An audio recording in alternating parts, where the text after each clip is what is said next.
Sponsored by Advanced German Homeopathy Clinic.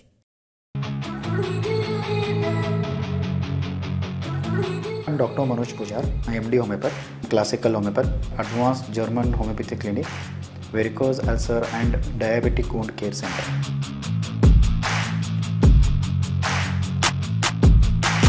आणि माझा क्लिनिकचा address Kalashri apartment, first floor, Tilakwadi, Kanapur road, Belgaum.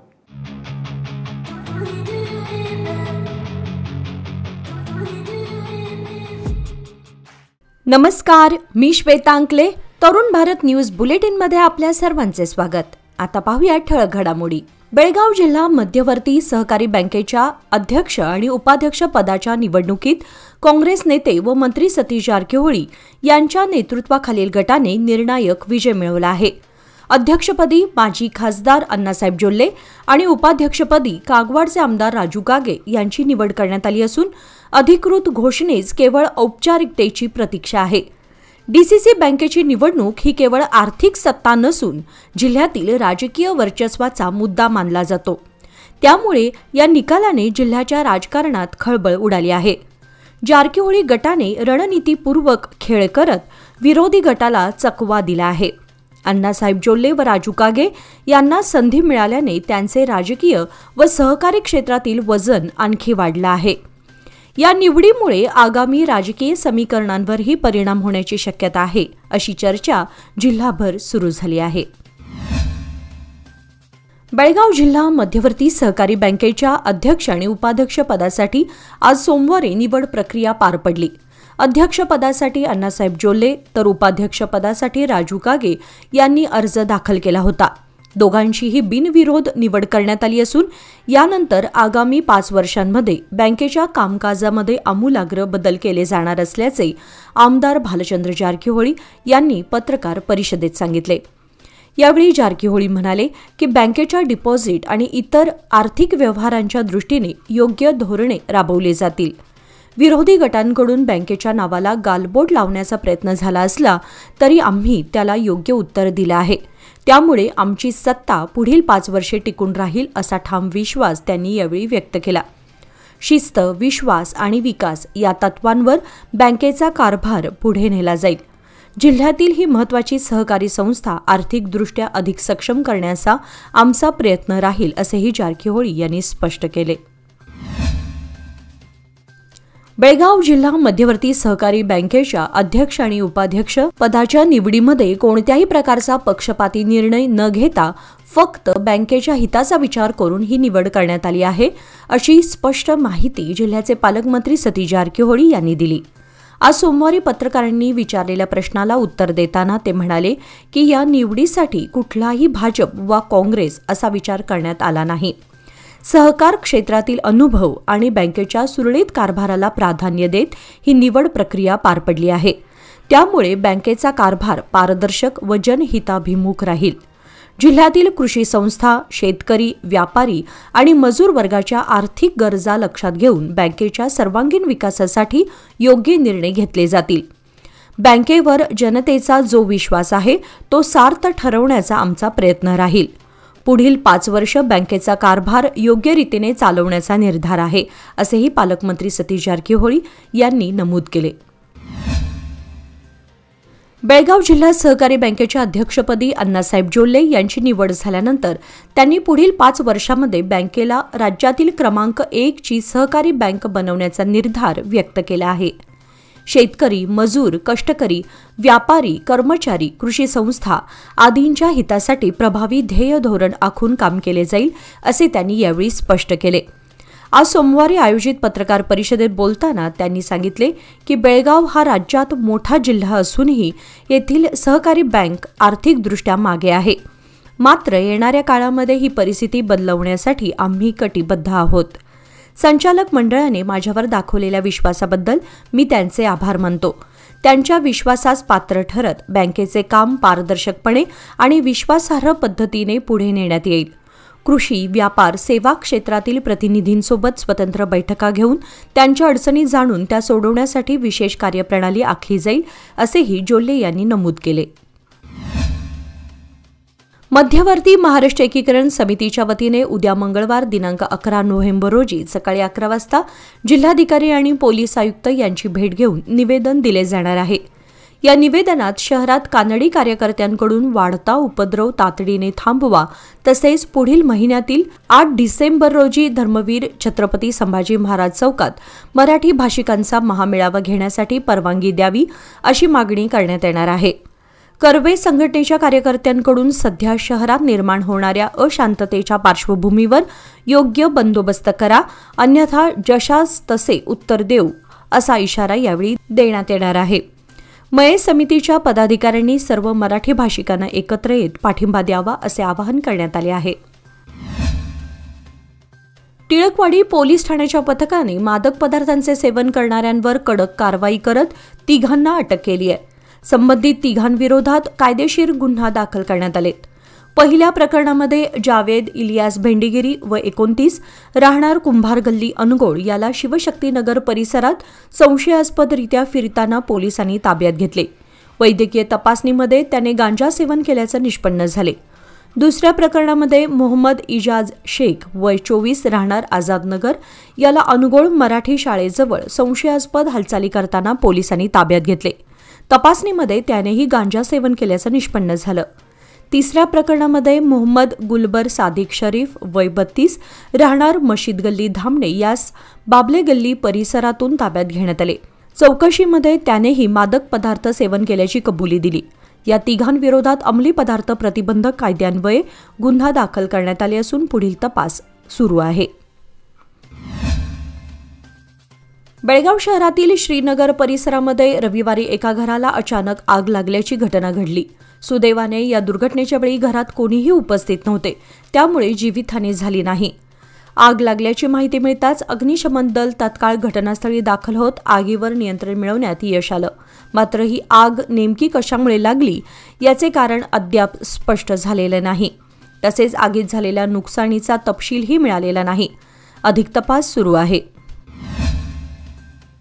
विविध मागण्यांची त्वरित पूर्तता करावी आणि ग्रंथालय निरीक्षकांच्या आत्महत्यांना जबाबदार असलेल्या अधिकाऱ्यांवर कठोर कारवाई करावी, या मागण्यांसाठी संबंधित संघटनांनी जिल्हाधिकाऱ्यांच्या मार्फत राज्य सरकार आणि ग्रामीण विकास व पंचायत राज विभागाला इशारा देण्यात आला आहे.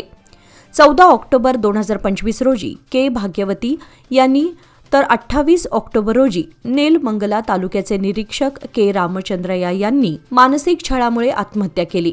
मात्र अद्याप सदर दोषींवर कोणतीही ठोस कारवाई करण्यात आलेली नाही. एका प्रकरणात केवळ पीडीटी अधिकाऱ्याला निलंबित करून विषय थांबवला गेला आहे.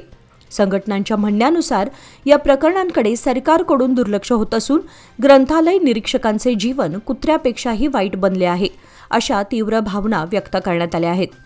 शांततेच्या मार्गाने सुरू असलेल्या आंदोलनातून सर्व मागण्या त्वरित मान्य करण्यात याव्यात, अशी मागणी निवेदनात नमूद करण्यात आली आहे. अन्यथा तीव्र आंदोलन छेडण्याचा इशारा यावेळी देण्यात आलाय. बेळगावमध्ये किमान तापमानात घट होण्यास सुरुवात झाली असून बहुतांश भागामध्ये थंडीची लाट पसरल्याचं चित्र दिसून येत आहे. तालुक्यातील पश्चिम भागातील बहुतांश गावांमध्ये थंडीने हुडहुडी भरली आहे.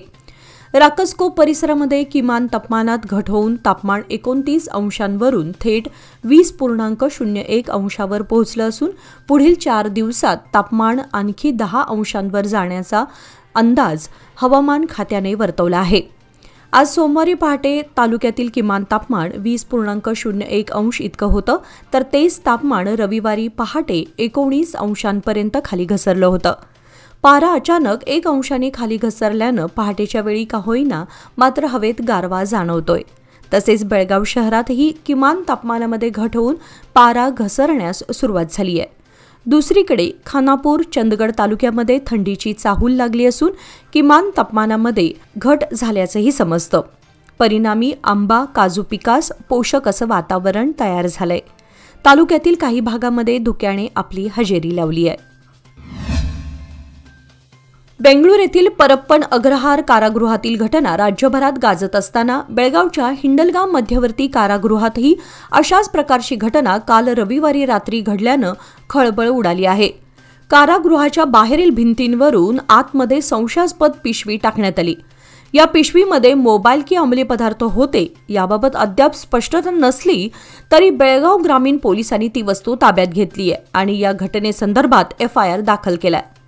अधिक माहितीनुसार 3 महिन्यांपूर्वीही अशाच प्रकारे प्लास्टिक पिशवीतून संशयास्पद वस्तू जेलच्या बाहेरील भिंतीवरून आत टाकण्याचा प्रकार घडला होता. त्याच धर्तीवर पुन्हा दुसरी घटना घडल्यानं सुरक्षेवर प्रश्नचिन्ह उपस्थित झालेत. 3 दशके विश्वासाची, 30 वर्षे लोकमान्याची. सादर आहे लोकमान्य आनंदोत्सव निवेश योजना. 30 महिन्यांच्या ठेवीवर 10.50% व्याज. ज्येष्ठ नागरिकांसाठी अर्धा टक्का अधिक. अधिक माहितीसाठी आमच्या नजीकच्या शाखेला भेट द्या किंवा कॉल करा 180021245050. लोकमान्य, प्रत्येक पावलावर तुमच्या सोबत. फक्त सभासदांकरिता. नियम व अटी लागू. शहरातील दक्षिण आणि उत्तर उपनिबंधक कार्यालयात गेल्या काही दिवसांपासून सातत्याने भेडसावणाऱ्या सर्व्हर बिघाडामुळे मालमत्ता नोंदणी प्रक्रिया ठप्प झाली आहे. यामुळे सर्वसामान्य नागरिकांसह वकील, रिअल इस्टेट एजंट आणि मालमत्ताधारक हैराण झाले असून नाराजी व्यक्त करत आहेत.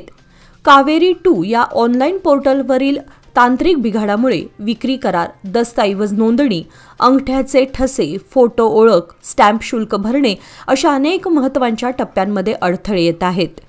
काही वेळा एकाच नोंदणीसाठी पोर्टल वारंवार रिस्टार्ट करावं लागत असल्यानं संगणक ऑपरेटर आणि कर्मचाऱ्यांवरचा ताण वाढतोय. यामुळे नागरिकांना कार्यालयात तासनतास ताटकळत थांबावं लागतं, तर अनेकांना नोंदणी पूर्ण न करताच रिकाम्या हाताने घरी परतावं लागतं. नियमित कामकाज ठप्प होत असल्यानं शासनाच्या महसुलातही घट होत आहे. तांत्रिक अडचणी तातडीने दूर करून नागरिकांना सुरळीत सेवा मिळावी अशी मागणी आता जोर धरत आहे. बेळगाव शहरातील नार्वेकर गल्ली येथील श्री ज्योतिबा मंदिरात सालाबादप्रमाणे यंदाही कार्तिकोत्सव मोठ्या भक्तिमय आणि उत्साहपूर्ण वातावरणात साजरा करण्यात आला. या निमित्ताने विविध धार्मिक कार्यक्रमांचे आयोजन करण्यात आले होते. श्री ज्योतिर्लिंग देवाच्या कार्तिकोत्सव पार्श्वभूमीवर मंदिरात महापूजा, अभिषेक, आरती आणि पालखी मिरवणुकीसह अनेक पारंपरिक धार्मिक विधी पार पडले. मंदिरात सकाळपासूनच भक्तांची मोठी गर्दी पाहायला मिळाली. दरम्यान भाविकांसाठी महाप्रसादाचे भव्य आयोजन करण्यात आले होते. संपूर्ण उत्सव शांततेत व श्रद्धेने पार पाडण्यासाठी मंदिर व्यवस्थापनेच्या वतीने परिश्रम घेण्यात आले होते. बेळगाव शहरातील सह्याद्रीनगर परिसरात एका बंद घराचा कडिकोंडा तोडून चोरट्यांनी घरामध्ये प्रवेश करत सुमारे 1.5 लाख रुपयांच्या सोन्याच्या दागिन्यांवर डल्ला मारला आहे. या प्रकरणी APMC पोलीस स्थानकात गुन्हा नोंद करण्यात आला असून पोलीस निरीक्षक उस्मान आवटी हे पुढील तपास करत आहेत. लीना अमजद पठाण व तिचे घरातील मंडळी कामानिमित्त बाहेर गेले होते. मात्र घरी परतल्यानंतर घर फोडण्यात आल्याचे त्यांच्या निदर्शनास आले. दरम्यान चोरट्यांनी घराचा कडिकोंडा तोडून बेडरूममधील तिजोरी खोलून लॉकरमधील सुमारे 42 ग्रॅम सोन्याचे दागिने चोरून नेले आहेत. घटनेची माहिती मिळताच APMC पोलीस कर्मचारी घटनास्थळी दाखल होऊन तपास सुरू केला. शहर व उपनगरातील बंद घरे चोरट्यांच्या रडारवर असल्याचे पुन्हा एकदा समोर आले असून नागरिकांना काळजी घेण्याचे आवाहन करण्यात आले आहे. खडेबाजार बेळगाव येथील श्री नामदेव दैवकी संस्थेच्या वतीने आयोजित श्री नामदेव विठ्ठल मंदिरातील गेल्या 36 दिवसांपासून सुरू असलेल्या काकडा आरतीचा सांगता समारंभ आज सोमवारी अत्यंत भक्तिपूर्ण आणि सांप्रदायिक ऐक्याच्या वातावरणात पार पडला. पहाटे 6 वाजता काकडा आरतीने कार्यक्रमाची सुरुवात झाली. त्यानंतर महाअभिषेक, पूजा आणि महाआरती पार पडली. या सर्व धार्मिक विधींनी मंदिर परिसर भक्तिमय झाला होता. काल्याच्या अभंगांनी भक्तिरस अधिक खुलवला. दरम्यान गेले 36 दिवस अखंड सेवा बजावणाऱ्या मान्यवरांचा सन्मानपूर्वक सत्कार करण्यात आला. कार्यक्रमाची सांगता महाप्रसादाने झाली. प्रसंगी शेकडो भाविकांनी यामध्ये सहभागी होत आध्यात्मिक समाधान प्राप्त केले. कार्यक्रम यशस्वी करण्यासाठी संस्थेच्या पदाधिकारी व स्वयंसेवकांनी अथक परिश्रम घेतले. दिवाळीच्या पार्श्वभूमीवर महापालिकेच्या स्वच्छता विभागाने विशेष मोहीम राबवली असल्याचे जाहीर केले असले तरीही शहराच्या बहुतांश भागामध्ये अद्यापही कचऱ्याचे ढीग साचत आहेत. दररोज कचरा उचलणे गरजेचे असताना 2-3 दिवस कचरा जागीच पडून असतो. त्यामुळे शहरात रोगराई पसरण्याची शक्यता आहे. रिसालदार गल्ली, शनिवार खूट कॉर्नरवर कचऱ्याचे ढीग जमा होत आहेत. यामध्ये प्लॅस्टिकच्या पिशव्या, कागद आणि हॉटेलमधील टाकाऊ वस्तूंचा मोठ्या प्रमाणात समावेश आहे. या परिसरामध्ये झेरॉक्स, चहा टपरी आणि टायपिंगची दुकाने असल्याने नागरिकांची नेहमी गर्दी असते. त्यामुळे या दुर्गंधीचा नाहक त्रास नागरिकांना सहन करावा लागतो. या परिसरात व्यापारी, ग्राहक व विक्रेत्यांनी परिसरातील कचराकुंडी दिवसातून किमान एकदा तरी साफ करावी अशी मागणी पालिकेकडे केली आहे. तसेच महापालिकेने या ठिकाणी स्वच्छता निरीक्षकाची नेमणूक करून या परिसरात कचरा टाकणाऱ्यांवर योग्य ती कारवाई करावी अशी मागणी होत आहे. निपाणी शहरातील रहिवासी असणाऱ्या गोरगरिबांना हक्काचा निवारा मिळावा या उद्देशाने निपाणीत फ्लॅट सिस्टीम घरकुलांना शासनाकडून मंजुरी मिळाली. 2017-18 मध्ये निपाणी शहरात एकूण 2052 घरकुले मंजूर झाली. यातील 1 BHK घरकुलांचं काम सुरू झालं, मात्र ते देखील अत्यंत संथ गतीने सुरू आहे. विद्यमान सभागृहाच्या कालावधीत तर निदान घरे मिळतील अशी आशा होती, ती देखील फोल ठरली. विद्यमान सभागृहातील पदाधिकारी व नगरसेवकांनी पदे उपभोगताना घरकुलाच्या प्रश्नाकडे मात्र गांभीर्याने लक्ष दिलं नाही. वाट्याचे पैसे देऊनही अद्याप घरकुलांचा ताबा मिळाला नसल्याने लाभार्थी वर्गातून तीव्र नाराजी व्यक्त होत आहे. कनगले येथील ग्रामपंचायतीमध्ये PDO S. दयानंद व हिशोबनीस क्लार्क बिराप्पा करापगोळ यांनी पंचायतीची कागदपत्रे आपल्याकडे ठेवली आहेत. ही कागदपत्रे त्वरित ग्रामपंचायत कार्यालयात उपलब्ध करावीत अशी नोटीस तालुका पंचायत योजना अधिकारी प्रशांत मुंदोळी यांनी दिली असल्याची माहिती आंदोलन समिती प्रमुख महांतेश पाटील, उत्तम वाळके व सहकाऱ्यांनी दिली. दरम्यान मंगळवार दिनांक 11 रोजी कागदपत्रे हजर करण्याची मुदत दिली असून याकडे सर्वांच्या नजरा लागल्या आहेत. सार्वजनिक शिक्षण खात्यामार्फत आयोजित राज्यस्तरीय कुस्ती स्पर्धेमध्ये विश्व भारत सेवा समिती संचलित पंडित नेहरू हायस्कूल शहापूर बेळगाव येथील विद्यार्थ्यांनी उत्तुंग यश संपादन करत 3 सुवर्णपदके आणि 1 कांस्य पदक मिळवून शाळेचं नाव उज्ज्वल केलं आहे. 14 वर्षांखालील गटामध्ये राजू दोडमनी याने 48 किलो वजनी गटामध्ये प्रथम क्रमांक मिळवत सुवर्णपदक पटकावलं. 17 वर्षांखालील गटामध्ये विनय मुतनाळ याने 71 किलो वजनी गटामध्ये आणि ग्रिको रोमन प्रकारामध्ये प्रथम क्रमांक, सुरेश लंगोटी याने 92 किलो वजन गटामध्ये सुवर्णपदक प्राप्त केलं, तर कैलास आरटी याने 65 किलो वजनी गटामध्ये तृतीय क्रमांक पटकावत कांस्य पदक मिळवलं. या सर्वांना संस्थेचे अध्यक्ष विजयराव नंदिहळी, मुख्याध्यापक मारुती मुगळी, क्रीडा शिक्षक निरंजन कर्लेकर तसेच शिक्षक विनायक कंगराळकर यांचं विशेष मार्गदर्शन लाभत आहे. या यशस्वी खेळाडूंची आता दिल्ली येथे होणाऱ्या राष्ट्रीय कुस्ती स्पर्धेसाठी निवड झाली असून त्यांचे सर्वत्र कौतुक होत आहे. याचबरोबर आजचे बातमीपत्र इथे संपले. अधिक माहिती आणि ताज्या घडामोडींसाठी पाहत रहा तरुण भारत न्यूज चॅनल. तसेच आमच्या चॅनलला लाईक, शेअर आणि सबस्क्राईब करायला विसरू नका. आणि विश्वासार्ह बातम्यांसाठी दररोज वाचा दैनिक तरुण भारत. धन्यवाद.